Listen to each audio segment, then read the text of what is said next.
కుటుంబ సభ్యులారా, आज मुझे तेलंगाना के लोगों को 8,000 करोड़ रुपए से अधिक की परियोजनाओं का उपहार देने का सौभाग्य मिला है। एनटीपीसी के आधुनिक पावर प्लांट से तेलंगाना के औद्योगिक विकास को एक नई गति, तेज गति मिलने वाली है और इस प्लांट में जो बिजली पैदा होगी उसका ज्यादा हिस्सा तेलंगाना को ही मिलेगा, आपको ही मिलेगा और इससे आपकी ईज ऑफ लिविंग बढ़ेगी। भाइयों बहनों, आपको याद होगा इस प्रोजेक्ट का शिलान्यास करने का सौभाग्य मुझे मिला था और ये मोदी की गारंटी की ताकत देखिए, आज मोदी ही आके उसका उद्घाटन कर रहा है। आज ही रेलवे और हेल्थ के भी कई प्रोजेक्ट्स तेलंगाना के मेरे भाइयों बहनों के चरणों में आज मुझे समर्पित करने का सौभाग्य मिला है। इनसे तेलंगाना के लोगों के क्रिटिकल केयर की सुविधा मिलेगी और कनेक्टिविटी भी बढ़ेगी। तेलंगाना और तेलंगाना के लोगों के कल्याण के प्रति भाजपा का, बीजेपी का संकल्प लगातार मजबूत हो रहा है। ना कुटुंब सभ्युलारा, आज सबसे पहले मैं निजामाबाद की माताओं, बहनों, बेटियों को धन्यवाद देना चाहूंगा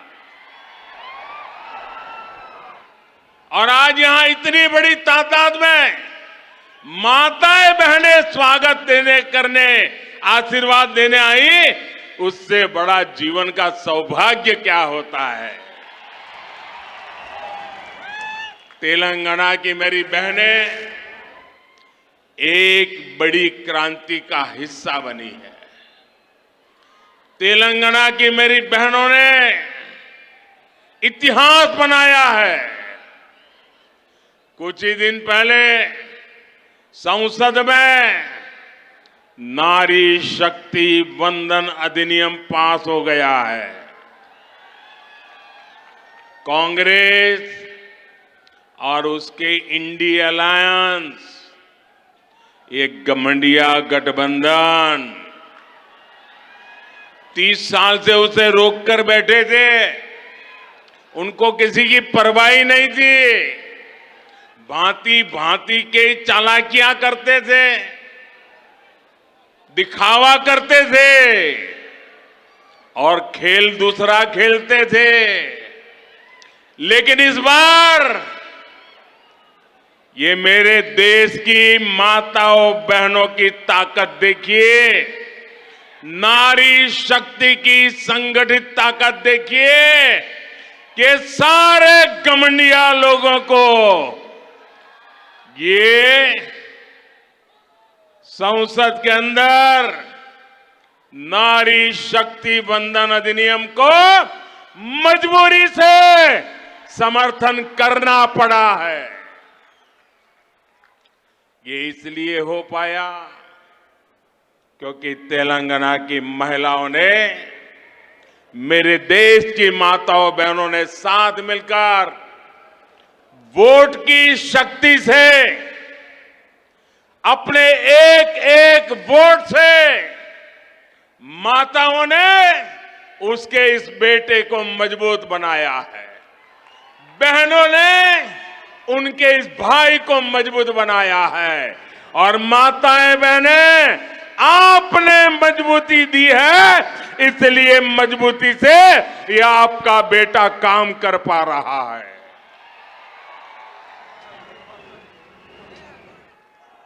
నా కుటుంబ సభ్యులారా, तेलंगाना वो राज्य है जिसने देश के विकास में हमेशा अपना योगदान दिया है। आप भारत की प्रगति के आधार है। तेलंगाना में चारों तरफ टैलेंट ही टैलेंट है। जब दुनिया में इतनी बड़ी कोरोना महामारी आई तो तेलंगाना ने भी वैक्सीन बनाकर पूरी दुनिया में भेजी। तेलंगाना के लोगों में विकास की जो एस्पिरेशन है उसे मैं भली भांति समझ सकता हूं। अभी मैं देख रहा था, क्या वाइब्रेंसी थी, क्या ऊर्जा थी, क्या जुनून था। मेरे साथियों, आपको 100 सलाम।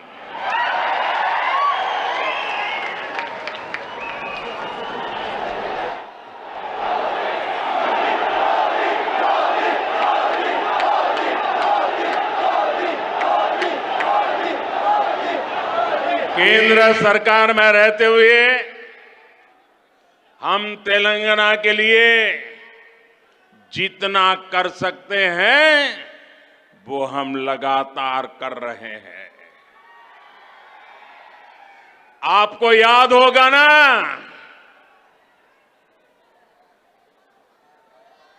हम लोगों ने निजाम की हुकूमत, देश तो आजाद हुआ था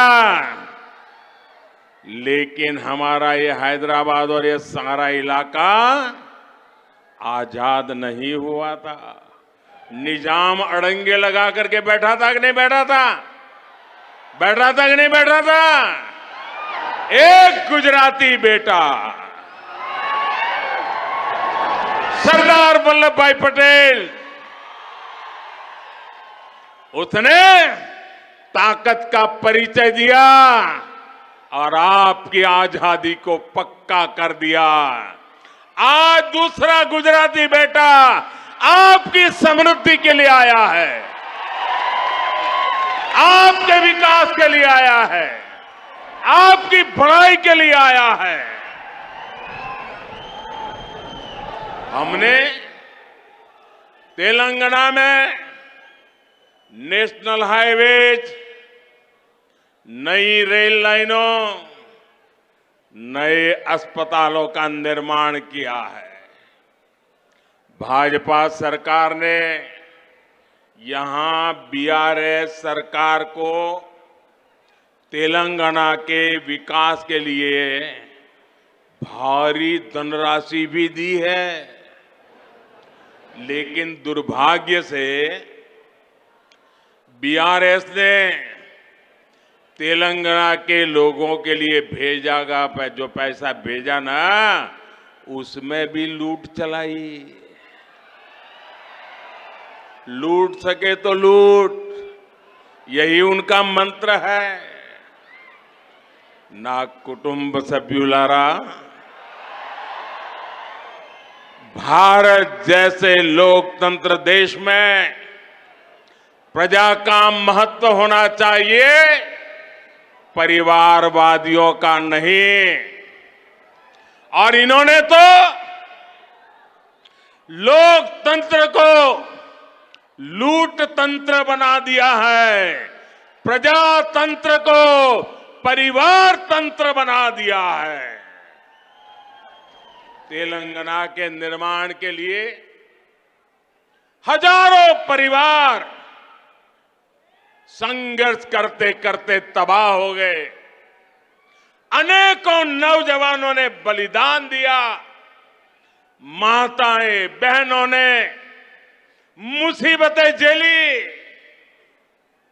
लेकिन एक परिवार ने सब कुछ कब्जा कर लिया और उन परिवारों को कोई पूछने वाला नहीं है।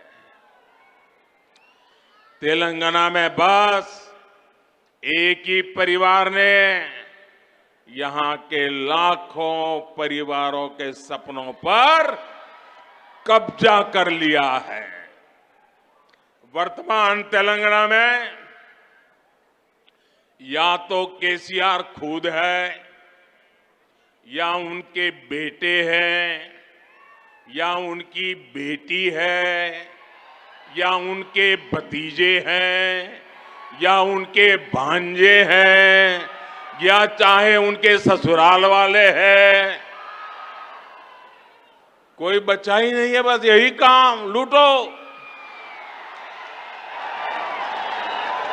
क्या आपने कभी सोचा है कि वो कैसे आपके एक वोट का उपयोग केवल अपने परिवार को अमीर बनाने में कर रहे हैं? इन लोगों ने तेलंगाना में भाई भतीजावाद और भ्रष्टाचार को बढ़ावा दिया है। ना कुटुंब सभ्युलारा,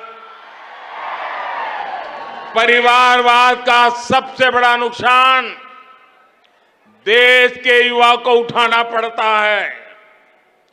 जब पूरा सिस्टम एक परिवार की सेवा में लगा रहता है, तब वो परिवार सिस्टम में टॉप से लेकर बॉटम तक उन्हीं लोगों की भर्ती करता है जो उनके करीबी हो। तेलंगाना के नौजवानों को वो अवसर नहीं मिलता है। फिर किसी भी महत्वपूर्ण पद पर तेलंगाना के तेजस्वी युवा को भी कोई मौका नहीं मिल पाता है। इन लोगों से अलग बीजेपी एक ऐसी पार्टी है जो किसी विशेष परिवार के बजाय सामान्य मानवीय और उसके परिवार के लिए काम करती है। ना कुटुंब सभ्युलारा, तेलंगाना के लोगों को ये कांग्रेस से भी बहुत सावधान रहने की जरूरत है। ये तो बड़े खिलाड़ी हैं, इनको देश समाज कुछ लेना देना ही नहीं है। और पूरा हिंदुस्तान कांग्रेस को नकार चुका है, नकार चुका है। और आप तो जानते हैं, कांग्रेस जिस राज्य में से एक बार जाती है, फिर उसका सरकार में वापस आना बहुत मुश्किल हो जाता है।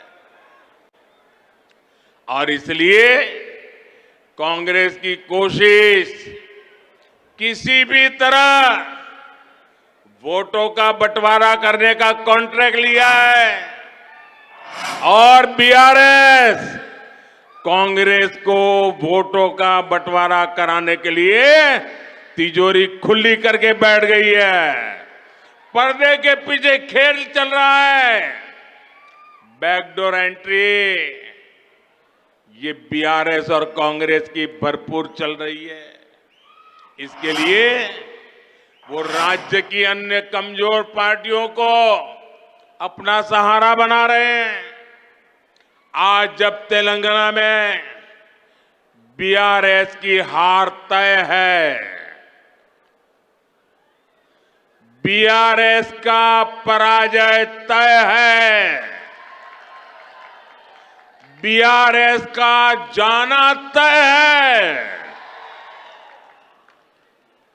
तो कांग्रेस ने पर्दे के पीछे बीआरएस से गठबंधन कर लिया है।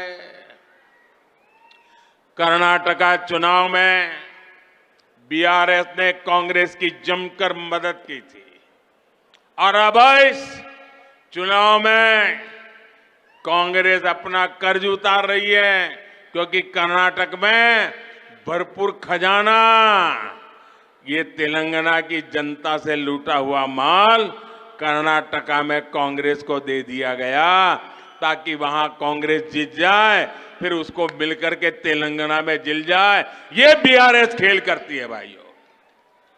मैं आज पहली बार एक रहस्य खोलने जा रहा हूं। खोल दूं? सच बता दूं? बता दूं? बता दूं भाइयों? पहले कभी नहीं बताया, आज बता देता हूं। और मेरे पत्रकार मित्रों से भी कहता हूं, जांच करवा लेना। 100% सच्चाई बताने आया हूं मैं आज। जब हैदराबाद म्युनिसिपल कॉरपोरेशन का इलेक्शन हुआ, भारतीय जनता पार्टी 40-45 सीटें जीत करके आ गई। 48। किसी को बहुमत नहीं मिला। केसीआर को सपोर्ट की जरूरत थी। और आपने देखा होगा, हैदराबाद कॉरपोरेशन के चुनाव के पहले वो एयरपोर्ट में पूरी फौज लेकर के मेरा स्वागत करने के लिए आते थे, बढ़िया बढ़िया माला पहनाते थे, बहुत सम्मान करते थे। याद है ना? फिर क्या हुआ भाई? अचानक बंद हो गए। अचानक इतना गुस्सा क्यों निकल रहा है? इसका कारण यह है कि हैदराबाद के चुनाव के बाद, ये भी तारीख चेक कर ले मीडिया वाले, वो दिल्ली मुझे मिलने आए, बहुत बढ़िया मुझे शाल उड़ाई, बहुत मुझे आदर किया और इतना प्यार दिखाया, इतना प्यार दिखाया, ये केसीआर के कैरेक्टर में ही नहीं है। और फिर मुझे कहने लगे कि आपके नेतृत्व में देश प्रगति कर रहा है, हम भी एनडीए का हिस्सा बनना चाहते हैं, आप हमें एनडीए में शामिल कर दीजिए। मैंने कहा आगे क्या? बोले हैदराबाद में म्युनिसिपल कॉरपोरेशन में हमारी मदद कर दीजिए। मैंने केसीआर को कहा, आपके कारनामे ऐसे हैं, मोदी आपके साथ जुड़ नहीं सकता है। हैदराबाद में हमें विपक्ष में बैठना पड़ेगा तो बैठेंगे। केसीआर की सरकार हमारे कार्यकर्ताओं पर जुल्म करेगी तो जुल्म सहेंगे, लेकिन हम तेलंगाना की जनता से दगा नहीं कर सकते हैं। भले तेलंगाना की जनता ने हैदराबाद में हमें पूर्ण बहुमत दे दिया, लेकिन 48 सीट भी तेलंगाना का भाग्य बदलने की शुरुआत है। और मैंने उनसे हर प्रकार से मदद करने का इनकार कर दिया। उनको एनडीए में एंट्री देने से इनकार कर दिया। उसके बाद उनका दिमाग फटका। फिर तो वो भांति भांति से दूर भागने रहे। मैं भ्रष्टाचार के सवाल पूछने लगा, फिर एक बार दोबारा आए। वो मुझे कह रहे हैं कि मोदी जी मैंने बहुत काम कर लिया, अब मैं सारा कारोबार केटीआर को दे देना चाहता हूं। मैं एक बार केटीआर को भेजूंगा, आप जरा उसको आशीर्वाद दे देना। ये उन्होंने मुझे कहा। मैंने कहा केसीआर, ये लोकतंत्र है, तुम कौन होते हो बेटे को राजगादी दे? तुम राजा महाराजा हो क्या? क्या तुम राजा महाराजा हो क्या? अरे तेलंगाना की जनता तय करेगी किसको बिठाना है, किसको नहीं बिठाना है। बस वो दिन आखिरी था, उसके बाद एक बार भी वो मेरे से आंखें नहीं मिला पा रहे हैं। मेरा परछाया भी देखने की हिम्मत नहीं बची उनकी।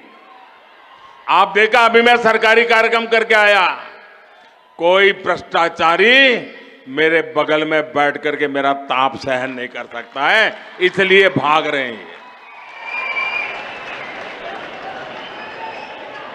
मेरे परिवारजनों, कांग्रेस ने अब एक नई बात शुरू की है। ये तो मैंने केसीआर का पुराण बताया। अब कांग्रेस ने सत्ता भूख के लिए, सत्ता हथियाने के लिए एक नई भाषा बोलना शुरू किया है, नई बातें बोलना शुरू किया है। आजकल क्या कह रहे हैं? जितनी आबादी उतना हक। मैं जरा पूछना चाहता हूं कि जिन्होंने इनको वाक्य लिख करके दिया है, उसने सोचा है क्या? जब तुम कह रहे हो तो कांग्रेस की मूलभूत नीतियों पर ही सवाल खड़ा कर रहे हो। जब आप कहते हो जितनी आबादी उतना हक, इसका मतलब ये हुआ कि अब कांग्रेस घोषणा करे, क्या आप अल्पसंख्यकों के विरोधी है क्या? कांग्रेस स्पष्ट करे, आप दक्षिण भारत के विरोधी है क्या? मैं सिद्ध करता हूं, उनकी ये नई सोच दक्षिण भारत के साथ घोर अन्याय करने वाली सोच है। ये नई सोच माइनॉरिटी के पीठ में भी छुरा भोंकने वाली सोच है। आजकल देश में अगले डिलिमिटेशन की चर्चा हो रही है। आपको मालूम है, 25 साल के बाद पार्लियामेंट की सीटें कितनी होगी, कौन सी क्या होगी, इसका निर्णय जुडिशरी करती है। और उसके कारण जहां जनसंख्या कम है उसकी सीटें कम हो जाती है, जहां जनसंख्या ज्यादा है उनकी सीटें बढ़ जाती है।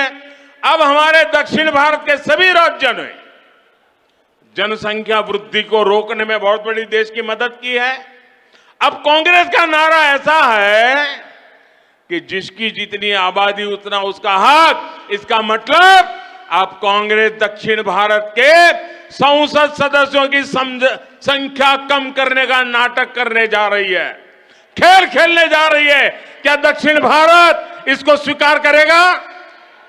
क्या दक्षिण भारत कांग्रेस की चाल को स्वीकार करेगा? क्या दक्षिण भारत कांग्रेस को माफ करेगा? इसी विषय पर मैं कांग्रेस के नेताओं को साफ कहता हूं, देश को मूर्ख मत बनाओ, स्पष्ट करो क्या कारण है दक्षिण भारत के राज्यों को अन्याय करने के खेल खेले जा रहे हैं। और इंडी गठबंधन के दूसरे दलों से भी मैं कहूंगा, हिम्मत है तो जरा कांग्रेस से पूछिए कि वो किस रास्ते पर जा रही है। मैं दूसरा सवाल पूछता हूं, जो कहते हैं जितनी आबादी उतना हक, मैं कांग्रेस को सवाल पूछता हूं, साउथ के अंदर खास करके तमिलनाडु में मंदिरों पर सरकार का हक है, सरकार ने कब्जा कर लिया है। मंदिरों की संपत्ति को सरकारी मिलीभगत में हड़प किया जा रहा है, मंदिरों को तो लूटा जा रहा है, मंदिरों को तो कब्जा किया गया है, लेकिन माइनॉरिटी के पूजा स्थल को हाथ नहीं लगाते हैं, सरकार के नियंत्रण में नहीं लेते हैं। अब कांग्रेस ने जो नारा दिया है कांग्रेस ने कहा है कि जितनी आबादी उतना हक। अगर यही आपका मंत्र है, यही आपका सिद्धांत है, तो क्या माइनॉरिटी के जितने पूजा स्थल है उनको ये दक्षिण के आपके सारे साथी जब्त करेंगे क्या? उनका कब्जा करेंगे क्या? उनकी प्रॉपर्टी को लोगों के काम में लाएंगे क्या? नहीं लाएंगे। मैं दूसरा सवाल पूछता हूं कांग्रेस को, ये जो नारा देते हैं तो क्या कांग्रेस और उसके साथी, खास करके तमिलनाडु, क्या वो वहां हिंदू मंदिरों को जो कब्जा किया जा रहा है, हस्तक्षेप किया जा रहा है, दक्षिण के अधिकतम राज्यों में यही खेल चला है। जब आप कहते हैं जितनी आबादी उतना हक, तो क्या ये हक हिंदुओं को आप वापस देंगे क्या? जवाब दीजिए। ये झूठी बातें मत करिए। लोगों को भ्रमित करने का खेल खेलना बंद कर दीजिए। कांग्रेस को, इंडी अलायंस को इस बारे में भी अपना स्टैंड साफ करना चाहिए। कांग्रेस के साथी जो तमिलनाडु में राज करते हैं, जो केरल में राज करते हैं, जो तेलंगाना में राज करते हैं, जो कर्नाटका में राज करते हैं, ये सारे साथियों को कांग्रेस से बात जवाब देना पड़ेगा। साथियों, आज देश में सबसे बड़ी जरूरतमंद जिनको डगर डगर पर मदद की जरूरत है, वो कौन है? हमारे देश के गरीब परिवार है। अगर आज इस देश की सबसे बड़ी कोई जाति है तो वो जाति गरीब है। और इन गरीबों की सबसे बड़ी जाति, उनकी सेवा, उनका कल्याण, उनकी प्रगति, यही सच्चा सामाजिक न्याय है। हमारी सरकार ने पिछले 9 सालों से गरीब कल्याण के लिए दिन रात मेहनत की है और इसके परिणाम भी सामने आ रहे हैं। नीति आयोग की रिपोर्ट कहती है कि 5 वर्ष में 13.5 करोड़ लोगों को गरीबी से बाहर लेने का पवित्र काम हमने किया है। और इसलिए मेरे लिए तो जाति अगर कोई है, देश की सबसे बड़ी जाति कोई है तो गरीब है। और अगर गरीब को गरीबी से बाहर निकालेंगे ना, तो ये देश समृद्ध होने से कोई रोक नहीं पाएगा। और यही मोदी का सपना है, यही मोदी की गारंटी है, यही मोदी का संकल्प है और यही मोदी की साधना है, यही मोदी की तपस्या है। और मैं अन्य सभी राजनीतिक दलों से भी आज आह्वान करता हूं, हाथ जोड़ करके मैं देश के सभी राजनीतिक नेताओं को, सभी दल के मुखियाओं को, सभी पॉलिटिकल पार्टियों को कहता हूं, आइए, आजादी के 75 साल हो गए, आइए गरीबों के कल्याण पर विचार करें, गरीबों की भलाई के लिए विचार करें, गरीबों की भलाई के लिए योजनाएं बनाएं, गरीबों के उत्थान के लिए काम करें।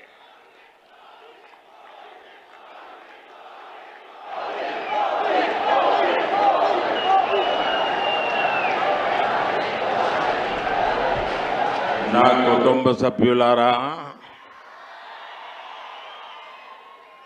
तेलंगाना विरोधी ये लोग चुनाव से पहले जनता को कुछ छोटे लाभ देकर अगले 5 साल तक तेलंगाना को लूटने का अधिकार हासिल कर लेते हैं। हमें तेलंगाना में इस परंपरा को अब उलट कर देना है भाइयों बहनों, उसको रोकना है। रोकोगे क्या? रोकोगे क्या? तेलंगाना के भाइयों बहनों, मुझ पर 5 साल भरोसा करो, ज्यादा नहीं कह रहा हूं, 5 साल भरोसा करो। इन्होंने जितना लूटा है ना, मैं आपके चरणों में ला करके रख दूंगा। आज भी कांग्रेस और बीआरएस तेलंगाना के लोगों से विश्वासघात कर रही है। कई राज्यों में कांग्रेस ने चुनाव से पहले ऐसे ही बड़े वादे किए और अब उन्हें पूरा करने के लिए 15 अलग अलग शर्त रख रही है। पहले तो बोल देते हैं ऐसा करेंगे, फिर कहते हैं ऐसा होगा तो करेंगे, ऐसा होगा तो नहीं करेंगे, ये करेगा तो नहीं करेंगे, उधर वाला होगा तो क्यों भाई, जनता को मूर्ख बना रहे हो? यहां बीआरएस ने भी बेरोजगार युवाओं को भत्ता देने का झूठा वायदा किया। कांग्रेस और बीआरएस का रवैया बिल्कुल एक समान है। चुनाव से पहले आसमानी वादे करो और चुनाव के बाद सारे वादे भूलकर अपनी तिजोरी भरो। ना कुटुंब सभ्युलारा, बीजेपी का ट्रैक रिकॉर्ड अपने वायदे पूरे करने का है। पिछले कुछ महीनों से आप सब देख रहे हैं कि केंद्र सरकार लाखों युवाओं को नौकरी देने के लिए रोजगार मेले का आयोजन कर रही है। इसकी घोषणा पिछले साल हुई थी। इस मेले के जरिए देश के हर कोने में लाखों युवाओं को सरकारी नौकरी के नियुक्ति पत्र, पब्लिकली नियुक्ति पत्र देने का काम हमने किया है। तेलंगाना के युवाओं को भी इसके जरिए हजारों तेलंगाना के युवाओं को आज भारत सरकार में हमने काम दिया है। यहां के युवा ये देख रहे हैं कि पूरी प्रक्रिया बिना रुकावट और पारदर्शी तरीके से हुई है। तेलंगाना में से एक भी शिकायत नहीं आई कि नौकरी मिली लेकिन किसी को मोदी को पैसा पहुंचाना पड़ा, ऐसी एक घटना नहीं आई है भाइयों। इसलिए बीआरएस के युवा विरोधी रवैये और इसकी सरकार को यहां के युवा करारा जवाब देने का मन बना चुके। मेरी बात सही है ना? मेरी बात सही है ना?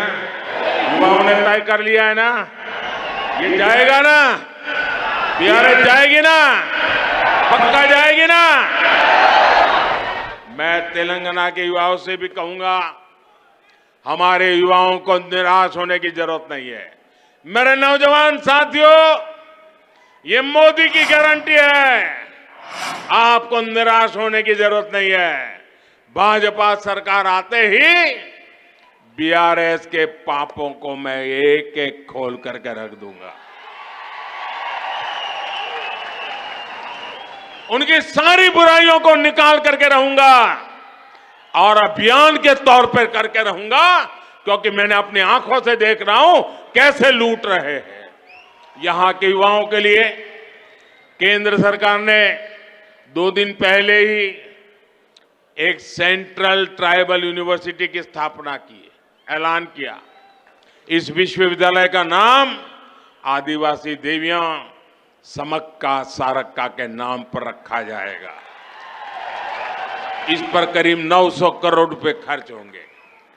ना कुटुंब सभ्युलारा, तेलंगाना के किसान आज उपेक्षित महसूस कर रहे हैं।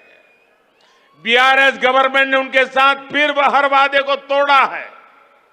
बीआरएस सरकार ने किसानों से कर्ज माफी का वादा किया पर कोई भी ठोस कदम नहीं उठाया। यहां सिंचाई परियोजनाओं को लेकर बड़ी घोषणाएं की गई, लेकिन या तो उन्हें पूरा नहीं किया गया या फिर बिना तैयार किए उनका उद्घाटन करके फोटो खिंचवाते रहे।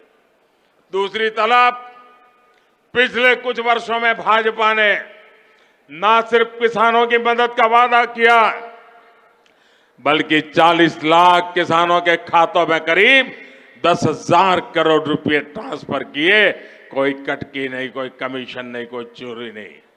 हमने एमएसपी बढ़ाने का वादा किया, उसे भी पूरा किया।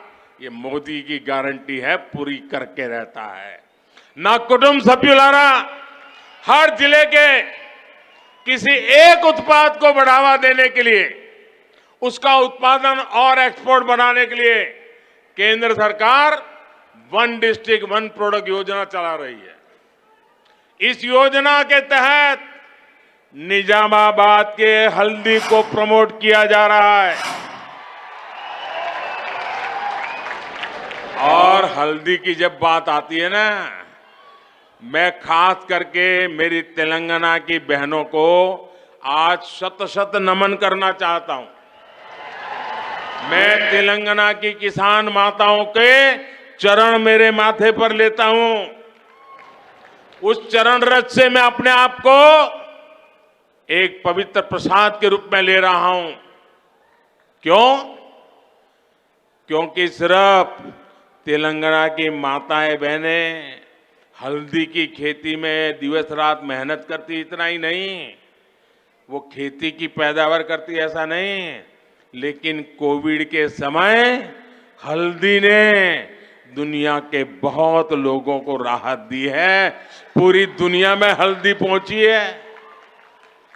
दुनिया को बीमारी से मुक्त रखने का काम ये मेरी तेलंगाना की और मेरी देश की हल्दी पैदा करने वाली माताओं बहनों ने की है। और इसलिए मैं उसे नमन करता हूं। और इसलिए महबूबनगर में ही मैंने इससे जुड़ी एक बड़ी घोषणा की है।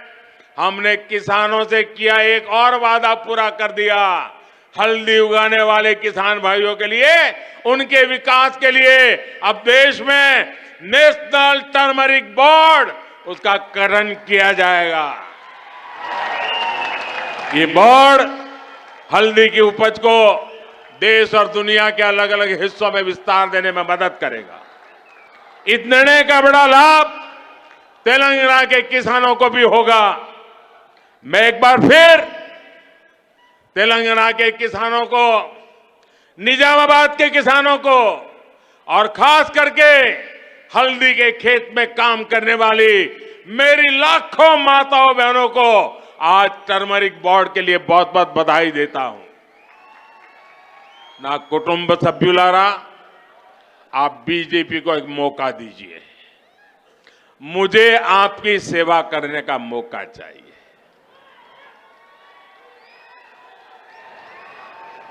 देंगे? मुझे सेवा करने का मौका देंगे? मुझे आपकी सेवा करने का मौका देंगे? मुझे आपके दुख दूर करने का मौका देंगे? मुझे आपके पाई पाई की कमाई को बचाने का मौका देंगे? मुझे आपका भला करने का मौका देंगे?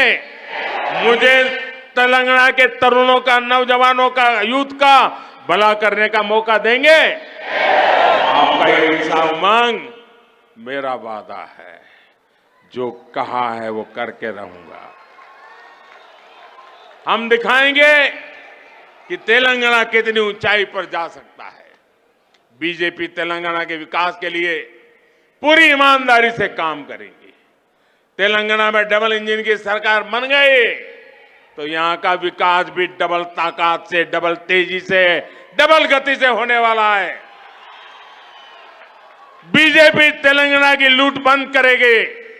बीजेपी तेलंगाना के युवाओं को नए अवसर देगी।